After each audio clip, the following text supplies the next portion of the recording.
Donc Nicolas Millet, pour les jardins de la Buège. Exploitation qui a été créée, ça fait 8 ans que je suis installé maintenant. Donc j'ai un atelier poule pondeuse avec un peu plus de 600 poules.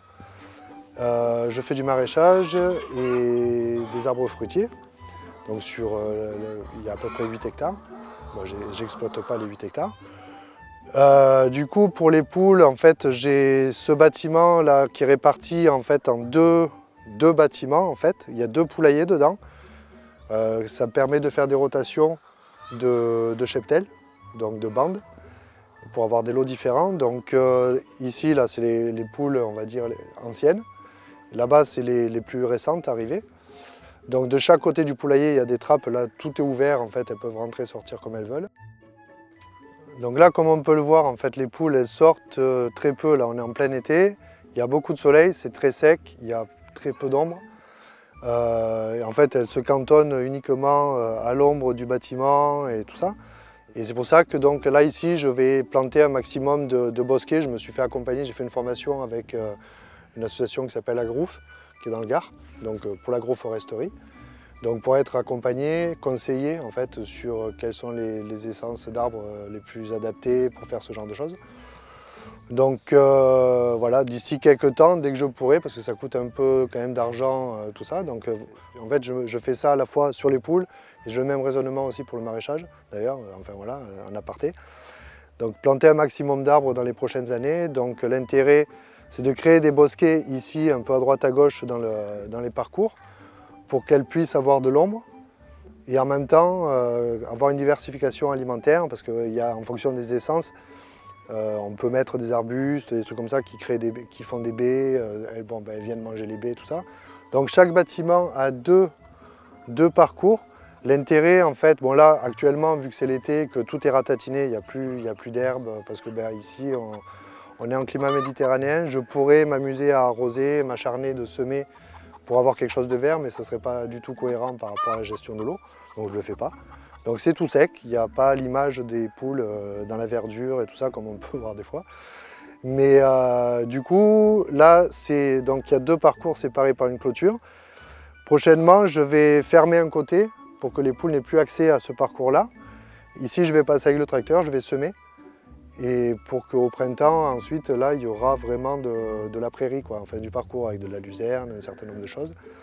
Et après, du coup, au printemps, ils viendront là. Et l'intérêt, ça sera que sur le prochain parcours, sur l'autre parcours, je puisse ressemer autre chose et que ça reverdisse et qu'elles aient Pareil, c'est la diversité alimentaire. Et puis les poules, en plus, elles ont vraiment besoin de chercher. Donc elles ont besoin d'aller explorer, d'aller ramasser, d'aller manger des herbes, puis ça attire des insectes, du coup elles chassent. Enfin bon voilà, il y a tout ce truc là. Normalement en bio, on est censé avoir un parcours enherbé. Bon après chez nous, dans le sud de la France, c'est un peu compliqué, c'est pas cohérent quoi. C'est anti-bio là, c'est pas possible. Donc je fais pas. Donc là c'est cailloux et les herbes qu'elles mangent pas. Voilà. Donc on va donner à manger.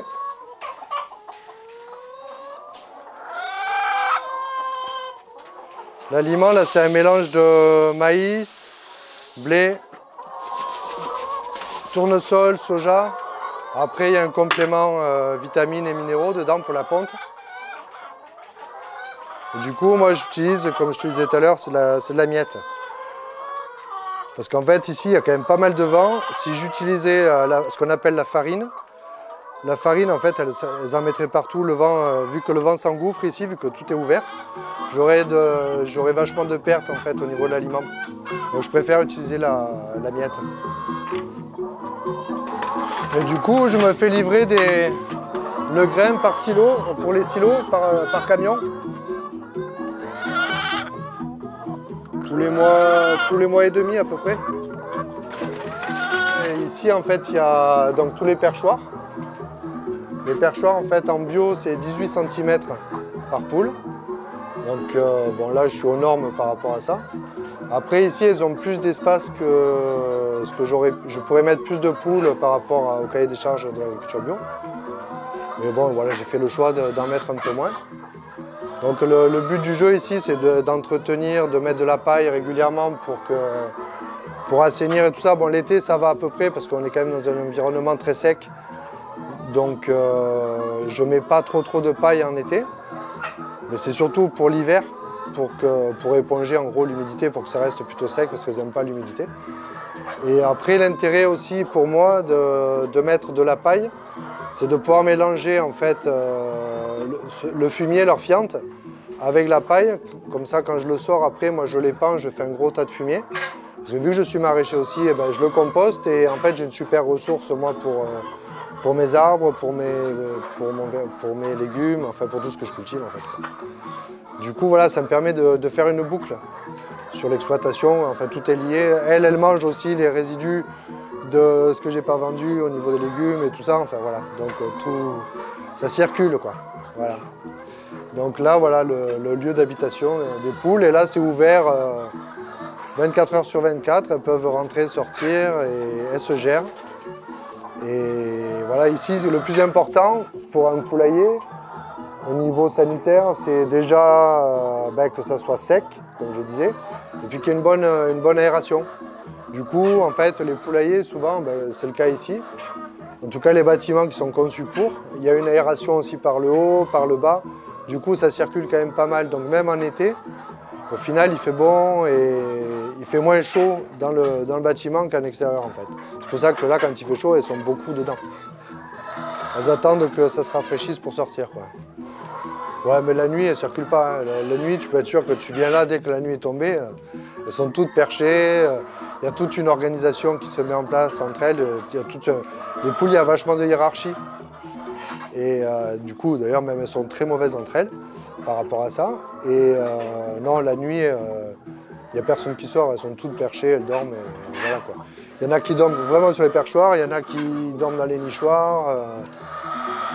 Voilà, après elles ont leur organisation, et voilà. Du coup là on fait le ramassage des œufs, comme tous les jours, en fin de journée. Donc les œufs sont ramassés à la main, parce que ici c'est pas automatique. Et du coup c'est tous les jours qu'il faut passer, du lundi au dimanche. Donc ça va assez vite, mais c'est quand même une contrainte. Donc les poules, elles pondent dans les nichoirs ici. Et puis après aussi, quand je donne à manger, je récupère des œufs qui sont au sol parce qu'elles ont il y a des coins au sol dans le poulailler où elles ont leurs habitudes. Et donc vu que je les connais, je sais où il faut passer. Donc j'y passe 2-3 fois par jour pour être sûr d'avoir les œufs de la journée. Et après, en fin de journée, je les ramasse. Je contrôle qu'ils soient bien propres et tout ça, sinon je les frotte s'ils ont un petit peu de poussière, des trucs comme ça. Et après, une fois que tous ces œufs sont ramassés, je les envoie dans mon centre d'emballage qui est juste à côté pour les calibrer, les mirer, les tamponner avant de les livrer dans les magasins. Donc après, quand vraiment les œufs sont trop sales, je suis obligé de les déclasser, comme je disais. Et ça part au cochon d'un collègue. Du coup, les cochons ils sont contents, hein, parce que je ne peux pas les vendre. Ou alors je les vends à des collègues, mais vraiment pas cher. On appelle ça les œufs du pauvre. Plutôt que de les jeter, parce qu'ils sont quand même bons. Hein. T'as pas le droit de les mettre en magasin, quoi. Par contre, chez les vieilles, on va dire, les œufs sont un peu plus gros que chez les jeunes. Que les poules plus âgées ont tendance à moins pondre. Elles pondent un peu moins, mais les œufs sont plus gros. On va dire qu'elles doivent prendre plus leur temps et elles font un bel œuf. Donc on va dire que pour 600 poules, j'ai à peu près 440 œufs vendables. C'est-à-dire qu'ils ne sont pas sales, ils ne sont pas fêlés. Voilà, mais après en tout, si vraiment le nombre d'œufs qu'elles pondent sur 600 poules, il y a à peu près 500 œufs qui sont pondus par jour. Du coup, hop, une fois que ça c'est fait, je range les œufs sur l'étagère qui correspond au lot de chaque poule, parce que chaque poule a un nom en fait. Chaque bâtiment a un numéro de lot. Et c'est ce qui est tamponné en fait sur les œufs. Donc en fonction de si je calibre, si je prépare des œufs les vieilles ou les jeunes, en fait le tampon est différent. c'est pour la traçabilité en fait, pour savoir s'il y a un problème, de quelle poule ça vient. Voilà. Allez, c'est parti en voiture. Donc là, du coup, les œufs partent avec le tapis convoyeur. Ils passent sur une ampoule. Ça me permet de contrôler en fait s'ils sont fêlés. C'est le mirage. Donc une fois qu'ils sont passés là au-dessus de l'ampoule pour être mirés, donc pour voir s'ils sont fêlés, là ils passent dans des petites balances en fait. Et là ça permet de les classer par poids.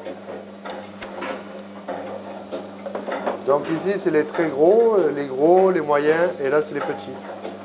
Donc là vu que c'est des œufs de vieilles poules, ben, les œufs ont tendance à être plus gros, donc au final, j'ai pas de petits. Mais il y en a qui les vendent plus cher, des extra larges, très gros, ils les vendent plus cher. Après, il y a des catégories gros, moyens et petits. Bon, moi, au final, je les regroupe tous, sauf les petits. Et là, on les met pointe en bas. Et ensuite, la dernière étape, c'est chaque tampon, en fait, il y a un numéro dessus. Ça correspond au numéro des poules, au numéro du bâtiment. Donc ça, c'est pour la traçabilité. Pour savoir si en cas de problème de salmonelle ou, voilà, ou autre, ça permet de savoir sur quelle poule il y a un problème. Après, on tamponne. Et voilà. Et après, on continue.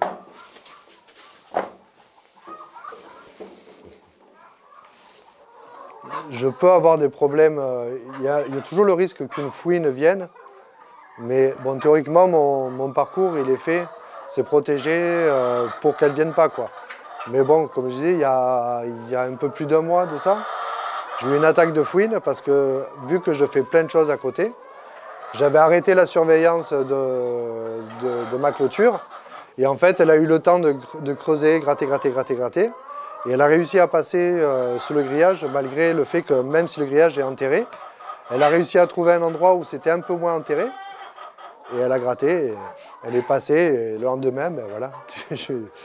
Voilà, du coup ça va super vite, parce qu'une fouine qui passe, c'est un carnage, quoi. Du coup, d'un coup, ben voilà, une trentaine de poules en moins. Donc voilà, je n'ai eu qu'une attaque. Depuis, ben, j'ai repris mes rondes pour être sûr qu'il n'y ait pas de problème. Mais voilà, j'en ai eu une, mais ça peut toujours arriver en fait. Hein. Voilà, a priori le renard c'est bon, lui il ne peut pas passer, mais c'est vraiment la fouine où il y a peut-être des zones où les rapaces c'est vraiment un problème, tu vois. Mais moi ici il y a pas mal de rapaces et j'ai pas tant de problèmes que ça avec les rapaces, quoi. Je te dis, je dois perdre une poule de temps en temps, mais c'est vraiment anecdotique, quoi. Quand elles sont jeunes, il y a tout un travail d'éducation à faire. Leur apprendre à aller pondre dans les nichoirs. Alors là, du coup, il faut passer très régulièrement dans la journée pour leur montrer où il faut pondre, ramasser les œufs, pour éviter qu'elles prennent l'habitude de pondre au sol. Il faut casser toutes les habitudes, en fait, et leur faire comprendre que c'est là-dedans. Et après, par l'exemple, au fur et à mesure, elles se disent, ah, elles voient les copines qui commencent à pondre dans les nichoirs, et puis petit à petit, elles se mettent à pondre dans les nichoirs. Mais il y a tout un travail, ça dure quelques semaines quand même, ce truc-là, où il faut vraiment leur apprendre à aller pondre là-dedans, quoi. Parce qu'au début, elles pondent n'importe où. Quand ils arrivent, c'est pas inné pour elles d'aller là-dedans. Donc vu qu'il y en a quand même qui vont naturellement, spontanément, ben, le but c'est de faire comprendre aux autres que ben, petit à petit, ben, voilà, ça c'est le bon endroit où il faut pondre, et c'est ça, donc tu les prends, tu les mets. Ah, c'est tout un travail d'éducation de la poule, quoi. Voilà. Il y a toujours des poules un peu victimes, quoi, des souffres-douleurs qui se font, tu sais pas pourquoi, mais elles se font dégommer.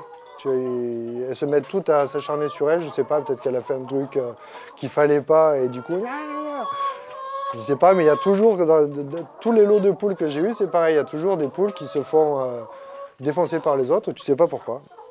Du coup, au niveau de l'éclairage, moi ici, je l'utilise quasiment pas, enfin surtout pas l'été, je l'utilise pas du tout.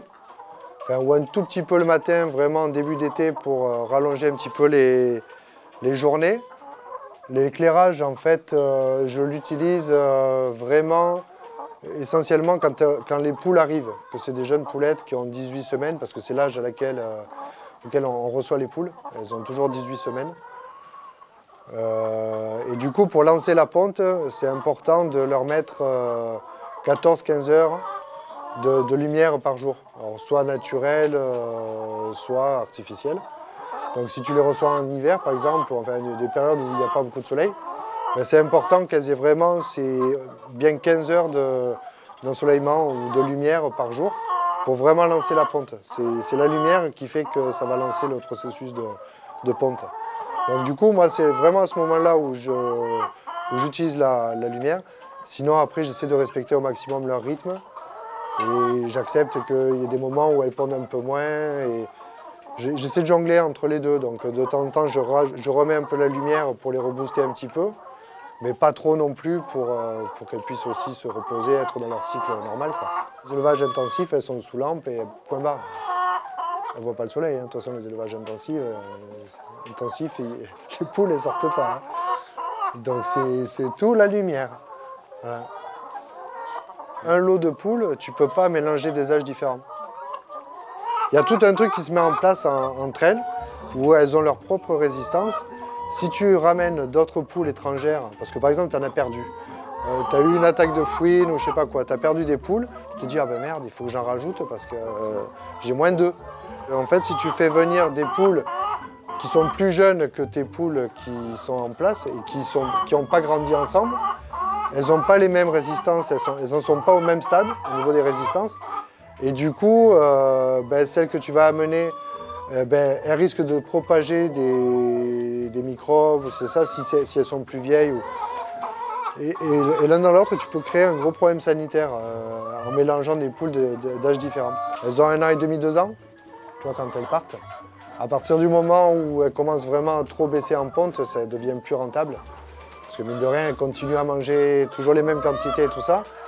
Et il y a un certain stade où tu dis, bon, ouais, non, là, elle me coûte trop cher par rapport à ce qu'elle me rapporte et il vaut mieux les changer. Donc généralement, elles partent, il y a beaucoup de gens qui me les rachètent pour qu'elles continuent à pondre chez eux. Parce qu'en fait, elles continuent à pondre très très bien, même si elles sont vieilles. C'est vraiment une race de pondeuses. Mais il y en a beaucoup qui finissent tranquille leur vie chez des pépés, des mémés, tout ça, quoi. Ben là, du coup, comme tu peux voir, en fait, ces poules-là, elles sont vachement déplumées parce qu'en fait, elles se piquent entre elles. Ces poules-là, elles sont arrivées l'été, donc été 2019. Elles sont arrivées donc au mois de juillet et elles ont subi la canicule là où il a fait 46 degrés, donc dans le Gard. Mon fournisseur est dans le Gard, lui il a perdu énormément de poules. Donc moi, ces poules-là, elles sont arrivées en sous-poids, c'est-à-dire qu'elles faisaient, au lieu de faire, je crois, 1,5 kg, un truc comme ça, je crois, parce qu'il y a des courbes en fait pour les poules, tu vois. Au lieu de faire 1,5 kg, je crois qu'elle faisait 1,2 kg en moyenne. Parce que du coup, j'ai fait un échantillonnage, j'ai pesé plusieurs poules pour voir. Et en fait, donc, il manquait 200-300 grammes par poule sur 1,5 kg. En fait, c'est énorme. Donc, il a fallu que je les nourrisse à fond pour qu'elles récupèrent maximum de poids. Mais du coup, elles sont arrivées déjà en stress. Elles ont commencé à se piquer entre elles. Et j'ai jamais réussi à récupérer, malgré des cures, de minéraux, d'huile essentielle, tout ce que tu veux, enfin une alimentation, en fait, tout est fait comme sur les autres poules, qu'on verra après. Et celles-là, elles ont toujours continué à se piquer, donc du coup, au final, elles n'ont pas trop de tronches. Elles ne sont pas spécialement esthétiques, on dirait qu'elles sont maltraitées ou je sais pas, qu'elles vont pas bien. Mais en fait, voilà, les poules, c'est hyper sensible au stress. Et passé un certain niveau, quand le stress a été trop lourd, en fait, pour le récupérer, je crois que c'est impossible, parce que je vois, je n'y suis pas arrivé. Alors que les autres poules, qu'on verra après, ben, c'est la même race. Elles sont élevées de la même manière et tout ça. Elles n'ont pas commencé à se piquer. Elles sont toutes belles. Et voilà, c'est vraiment, voilà. Mais bon, après, voilà, elles continuent à pondre correctement et tout ça, mais ça les fragilise. Parce que ce stress-là, le fait qu'elles se piquent et tout ça, au fur et à mesure, elles enlèvent leurs plumes et elles sont plus susceptibles d'attraper des maladies. Donc du coup, j'ai plus de mortalité sur celles-là. Bon, aussi, elles sont plus âgées. Hein. Mais j'ai plus de mortalité sur celles-là que sur les autres qui ne se piquent pas et qui sont en meilleure santé, quoi, au final. Qui sont plus robustes. Ouais, mais la poule, en fait, voilà, du coup, c'est ça que je te disais tout à l'heure. C'est à la fois hyper robuste parce que ça peut vivre dans des conditions, enfin ça n'a pas besoin de grand chose, du moment qu'il y a de l'eau à boire, enfin à manger, tout ça, qu'elles peuvent sortir. Au final, il faut faire vachement gaffe à tout l'amont en fait, qu'il n'y ait pas eu de stress, que les conditions de vie soient bonnes.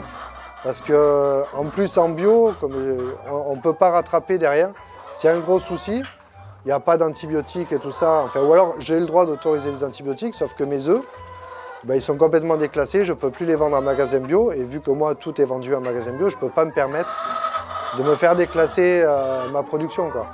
Donc c'est pour ça qu'en fait, sur les poules, il faut être vachement vigilant au niveau sanitaire. Donc sortir régulièrement le fumier, donc tous les 3-4 mois, je nettoie le poulailler pour après les pendre dans mon champ sur d'autres cultures, sur des cultures. Et le but du jeu, c'est ça, c'est vraiment de faire gaffe et de faire attention qu'il n'y ait pas de problème sanitaire, quoi. Donc avec tous les contrôles aussi, bon, qui sont obligatoires, parce que qui dit poule dit rat. Donc forcément, il y a tout un plan de lutte à faire contre les rats, tout ça, pour éviter les problèmes de salmonelle. Parce que là, moi, du coup, bon, ça c'est tous les élevages, c'est pareil, en bio ou pas en bio. Toutes les 15 semaines, on doit faire des prélèvements de salmonelle. Donc on passe dans le poulailler avec des chaussettes de prélèvement et dans les nichoirs, là où elles pondent. Et après, tout ça, c'est envoyé en laboratoire. Et si jamais il y a de la salmonelle détectée, là, c'est pareil, tous les œufs sortent de la commercialisation. Donc, on ne peut pas se permettre ce genre de truc. Ouais. Qui va faire un cri un peu bizarre. Et toutes, elles vont se mettre à faire un autre son en phase, tu vois, tout à l'unisson comme ça. Tu te dis, mais qu'est-ce qu'elles se racontent là, tu vois, mais c'est vraiment, il y a un langage particulier, quoi. Chez les poules, moi, je ne les comprends pas, je ne sais pas ce qu'elles se racontent. Quand elles ont chaud, elles font comme ça.